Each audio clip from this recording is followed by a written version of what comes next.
Un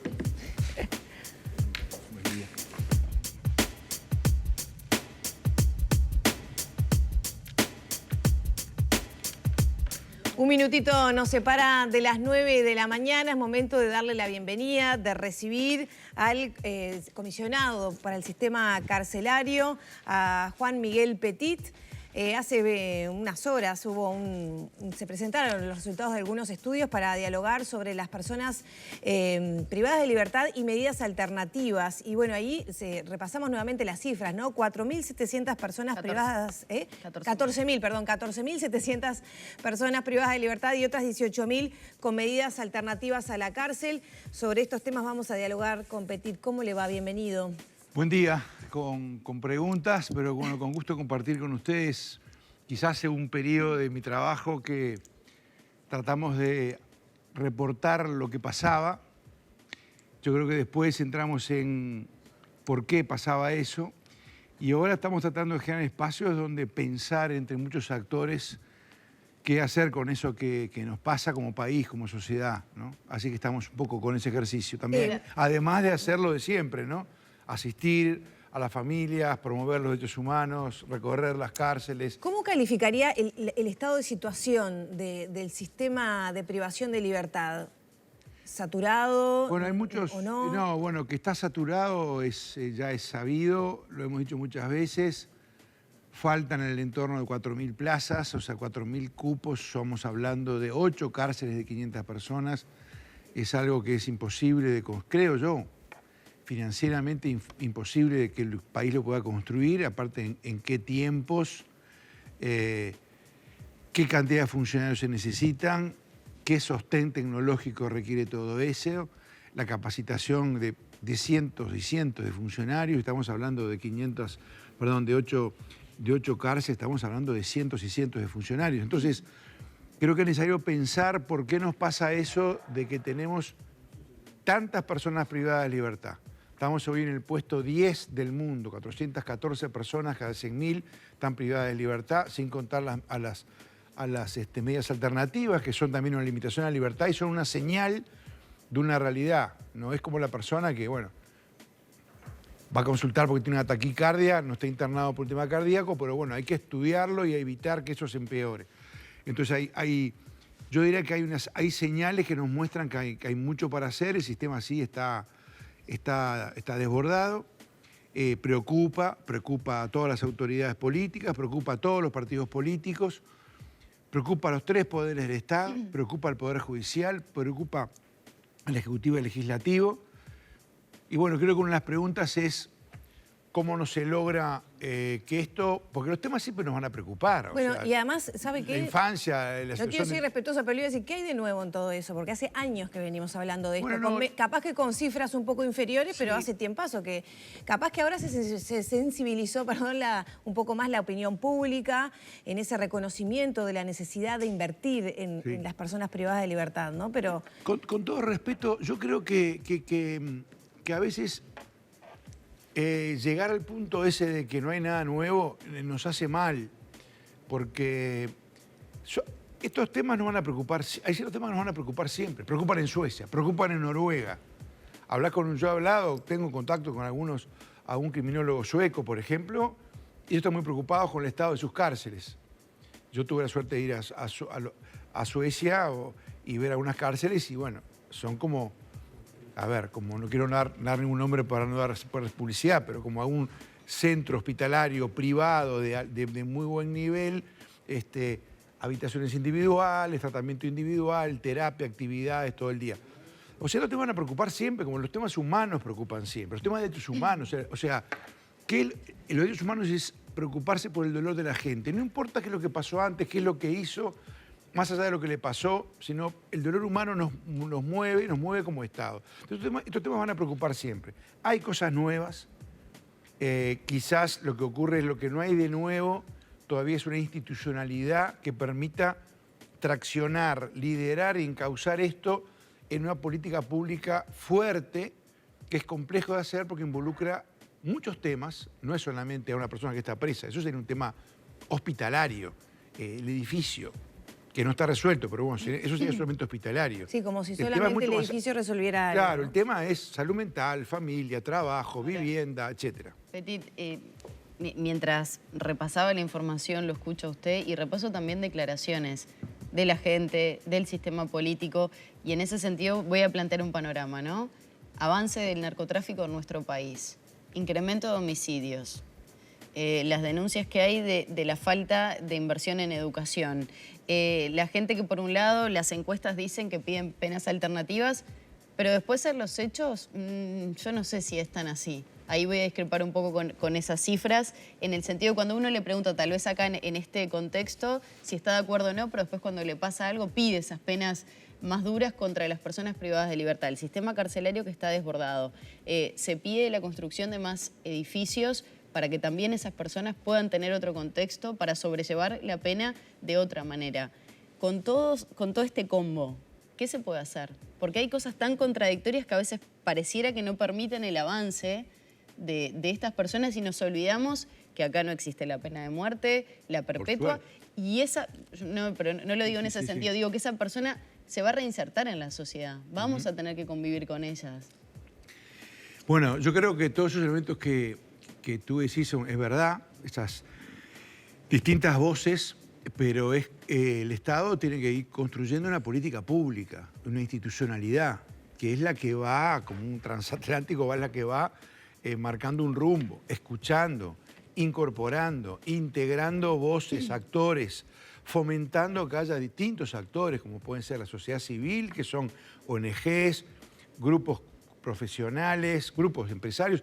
Hay empresarios que se acercan a las cárceles a colaborar, hay sindicatos que se han acercado en la pandemia. Fue una experiencia interesantísima, ¿no? La pandemia fue una cosa muy mala para todo el mundo, pero dejó algunas señales de humanidad muy interesantes. Uno de los momentos fuertes, las postales que me quedan, es un camión y repartiendo donaciones de una empresa. Estaban el ministro Larrañaga y el sindicalista Richard Reed y nosotros. O sea, había una cosa, un espíritu diferente en todos.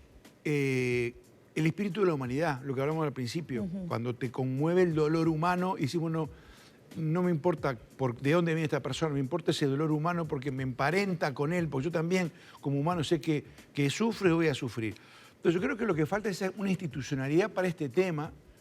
El país todavía no lo ha logrado, hay muchas fórmulas posibles.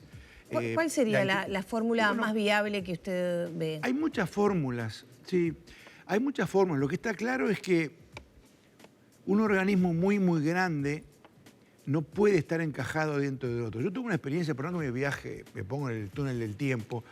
Yo en el año 85 tuve una tremenda experiencia y un gran honor que fue participar del primer gobierno democrático del presidente Sanguinetti, toda la que fue la construcción democrática. Aparte yo venía de toda la lucha en la transición, etcétera. Y periodismo, actividad sindical, universidad, y bueno, nos encontramos de frente con la democracia y yo participé en el Ministerio de Educación, Consejo del Niño, con la doctora de la Reta. El Consejo del Niño era un organismo muy grande, ahí me hace acordar mucho a este tema, porque un organismo, me acuerdo, que dependía del Ministerio de Educación. Cada compra que hacíamos, yo integré el directorio del Consejo del Niño junto con Ana María Rena y Consuelo Vélez Dantía, dos enormes valores. Después estuvo Rabeca también como presidente, un gigante de Uruguay. Yo tomaba apuntes y aprendía para la vida, no solamente para el trabajo. Y bueno, era un organismo que cada cosa que compraba tenía que ir a una oficina central de contaduría del Ministerio de Educación, que era un cuarto muy grande, como todo esto, lleno de papeles. No existían las computadoras, no estamos hablando de la época de la diligencia. Todavía quedaban algunos charrúas por ahí dando vueltas. Y claro, nada funcionaba, porque todo era muy lento. El presupuesto estaba centralizado, se compraban camionetes y bueno, se compraban 4 camionetas. ¿Eso es lo que pasa con cárceles? Era una para el Consejo del Niño, etcétera, etcétera. Las compras, los insumos, las ropas. No podíamos hacer nuestro propio presupuesto, no podíamos nosotros mismos ir al Parlamento a plantear el presupuesto, a pelear y decir, estamos mal, se necesita plata para esto, para tal rubro. Suerte que teníamos a De la Reta, que era Luis Suárez. Era algo impresionante, el saber, la independencia, la autonomía de criterio, la fuerza que tenía De la Reta. Y era muy parecido a lo que pasa ahora. El Instituto Nacional de Rehabilitación está encajado dentro del Ministerio del Interior, que naturalmente su preocupación, y yo lo pongo a ustedes de ministras, me pongo yo de ministro, o al televidente de ministro, ¿y su tema cuál va a ser si es ministro del Interior? La seguridad pública. Los vecinos, la gente, los periodistas, los ciudadanos. Pero el tema cárceles tiene que ver en seguridad pública. Entonces, también, ¿no? Por supuesto, pero lo primero que la gente, lo que todos lamentablemente, o sea, linealmente asociamos con seguridad pública es, bueno, que haya policía en el barrio, que haya patrulleros, que haya helicóptero, que haya videocámaras, que baje el delito, que baje la rapiña. Ahora, la seguridad es mucho más amplio. Pero el tema de penitenciario es un tema que está mucho más metido en la política social, en la educación o la reeducación, como se le quiera llamar, en la integración social, en la construcción de ciudadanía, en el trabajo comunitario, en el trabajo para que en los lugares, en los territorios, en los barrios donde hay más dificultades, haya más oportunidades. Y todo eso tiene que ver con una institucionalidad. Bueno, en aquella época lo que se hizo se creó el Consejo del Niño, que venía de la época del Hospital de Caridad, y se transformó en lo que se llamó INAME, Instituto Nacional del Menor. Todavía se usaban aquellos términos. Después se transformó en el INAU. Y fue un servicio descentralizado, que se vincula con el Poder Ejecutivo, con el... ¿El INR debería ser un servicio centralizado entonces? Esa es una opción, puede ser un servicio descentralizado. ¿Con qué ministerio se conecta? Y puede ser con muchos. Interior, o puede Desarrollo ser, Social. Puede ser con el Ministerio del Interior, con el Ministerio de Desarrollo Social, con otros. Es natural una vinculación con el tema de seguridad, porque obviamente hay una parte, como dice la Constitución, asegurar para reeducar. Debería haber un ministerio con la rectoría fuerte en todo lo que tiene que ver con ciertos temas que traspasan todos estos compartimentos que tienen los ministerios, el niño, la mujer, el adolescente, el joven, etcétera, y que tienen que ver con la ejecución de las penas, con la administración de justicia, con la prevención, la ejecución de las penas y lo que viene después. En muchos lugares existe el Ministerio de Justicia, de Derechos Humanos y Justicia, etcétera. Sé que mucha gente lo conversa, autoridades, decisores públicos. Ojalá algún día existe eso, no sé si yo lo voy a ver, pero ojalá ustedes lo vean, porque yo creo que el otro día en el seminario que pasó el otro día. Perdón que le... No, tranqui. No, pero para aprovechar el tiempo de la mejor manera. Sí. Por eso le quería hablar de las penas alternativas o sustitutivas. Muchas veces a la prisión compartían esa cifra que había por lo menos la población había manifestado esa posibilidad de que existieran más aún de los que ya las hay. Repasábamos la cifra, 14.700 que están presos y 18.000 aproximadamente que están con estas penas alternativas. ¿De qué manera se puede ejecutar eso? ¿Hay falta de recursos? Bueno, ¿necesitamos otro tipo de capacitación para poder llevarlo adelante? En este seminario, este encuentro que hubo, que fue todo el día, el otro día hubo promedio durante todo el día 120, 130 personas presentes. Hubo más de 200 personas, más los que lo vieron por streaming. O sea, hay una cantidad de gente de distintas áreas. Ministerio de Desarrollo Social, Instituto de Rehabilitación, de las cárceles, sociedad civil, ONGs, el CLAE, SERPAG, Nada Crece a la Sombra, universidad, exautoridades. Hay una cantidad de gente que ve que este tema hay mucho para hacer. Eso es un dato interesante que hay que tomar cuenta. Con respecto a las penas alternativas, ¿qué pasa con las penas alternativas? Tienen mala prensa y es natural que tengan mala prensa porque no son lo que deberían ser. O sea, cuando hablamos de penas alternativas, no nos referimos a lo que hay ahora. No por mala voluntad o impericia de quienes están trabajando en eso. Que hay gente, un equipo técnico, una dirección muy bien orientada. Lo que pasa es que en la historia de las penas alternativas no han logrado todavía tener en el área de adultos lo que sí tienen en el área de adolescentes. Que es que la pena alternativa es que, bueno, usted no va a la cárcel, va a una pena alternativa. Ahora, eso no quiere decir que se va para la casa o se va para su barrio o se va para donde usted quiera. Quiere decir que usted va a tener un tratamiento, va a tener que ir martes y jueves a un lugar donde va a terminar de aprender a leer y escribir, va a terminar el liceo, todos los jueves va a ir una terapia psicológica, un asistente social va a visitarlo en su familia, va a ver dónde vive, si vive en un refugio, si vive en la calle, si tiene problemas psiquiátricos, cómo está de salud. Va a ver a dónde se lo puede capacitar. Eso si no es el pasa INEFOP. hoy. Y eso no pasa Eso porque... requiere mucho presupuesto, ¿no? La pena alternativa hoy es básicamente una especie de remedio o de mecanismo de control donde la persona se va a observar si va a un vehículo policial a ver si está en la casa, a veces va a tiene algún contacto técnico, en algunos casos hay un plan individual de trabajo, pero no es suficiente, es muy pobre lo que hay. No es la palabra pobre en el sentido peyorativo, es la verdad que hacen maravillas y están empezando a pasar cosas interesantísimas. Están empezando a lograrse que, por ejemplo, hace unos días hubo un caso, el Ministerio de Desarrollo Social financió tratamiento en adicciones, o personas que empiezan a recibir tratamiento, o la justicia empieza a autorizar a mujeres que tienen una pena alternativa de prisión domiciliaria, les empieza a autorizar que salgan a tener, por ejemplo, tratamiento psicológico, o a capacitarse para un empleo.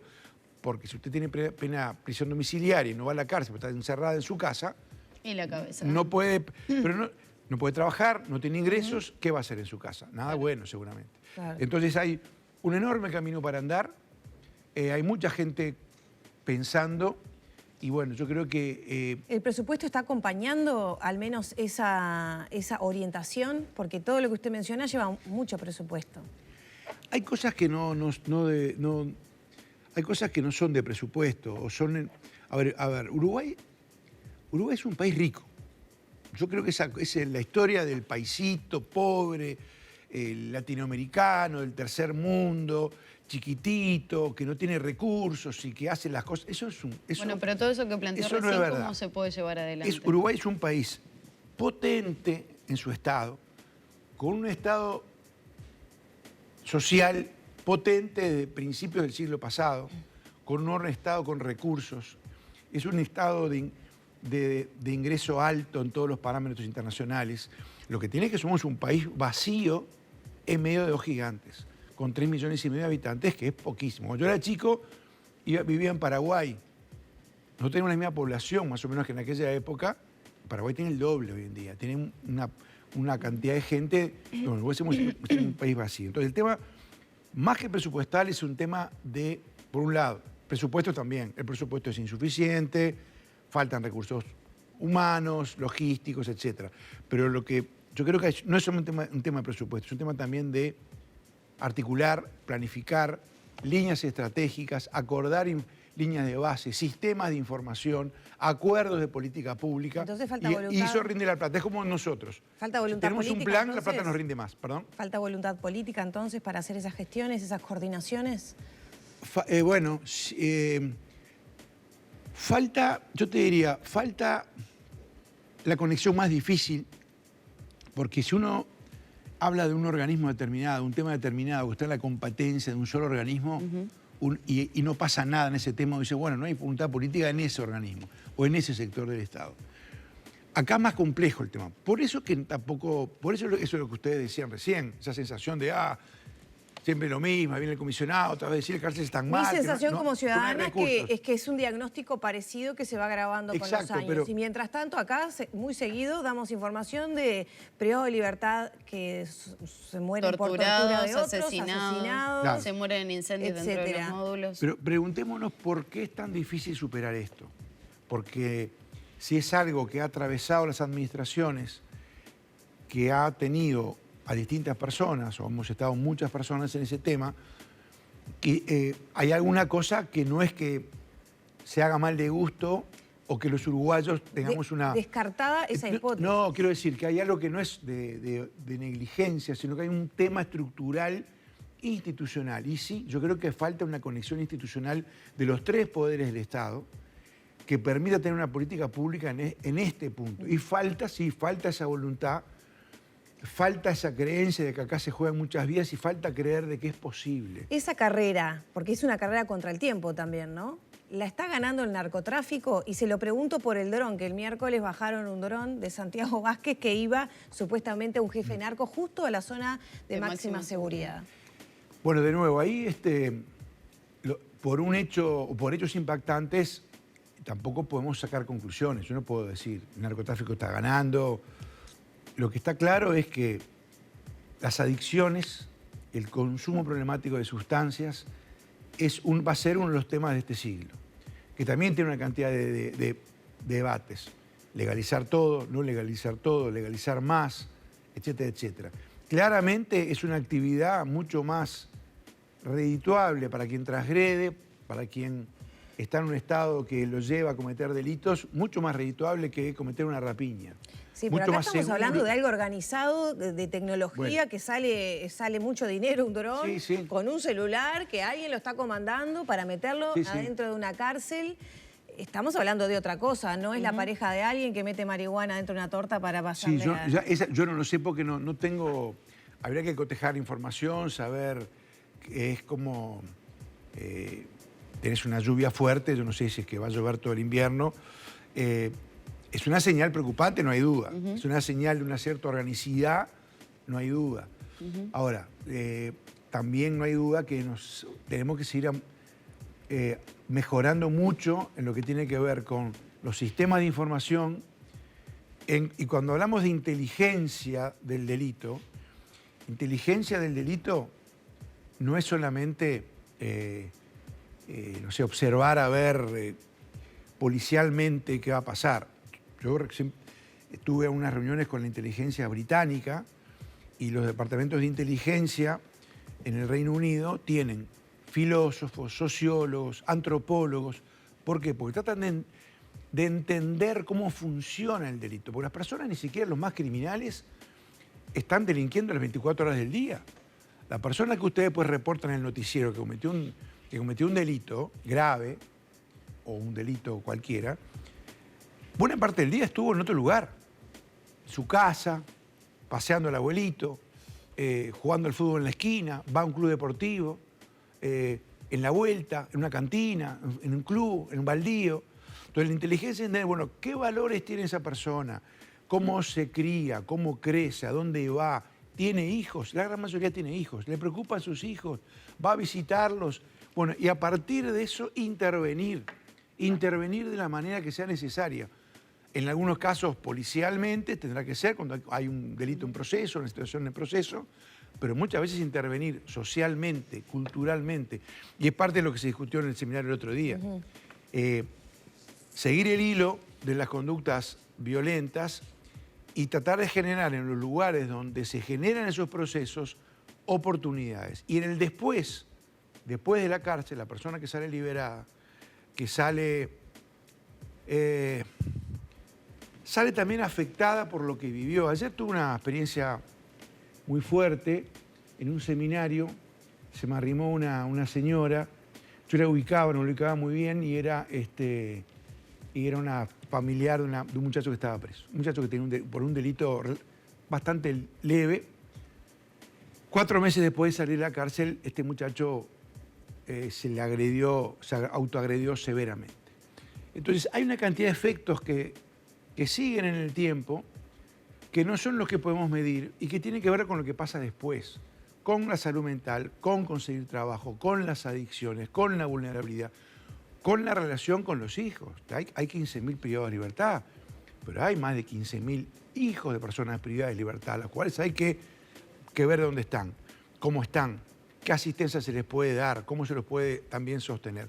Bien. La tarea es enorme y para eso creo que una nueva institucionalidad es parte de lo que debemos pensar en todos en el sistema. Nosotros hacemos nuestro pequeño grano de arena como ese seminario que ustedes dijeron. Petit, muchas gracias por estos minutos. Gracias. Como siempre nos quedamos con más ganas de seguir charlando y reflexionando sobre estos temas. Gracias. Muchas gracias a ustedes, muy amables. Cerramos por aquí la charla, ya son las 9 de la mañana, 23 minutos.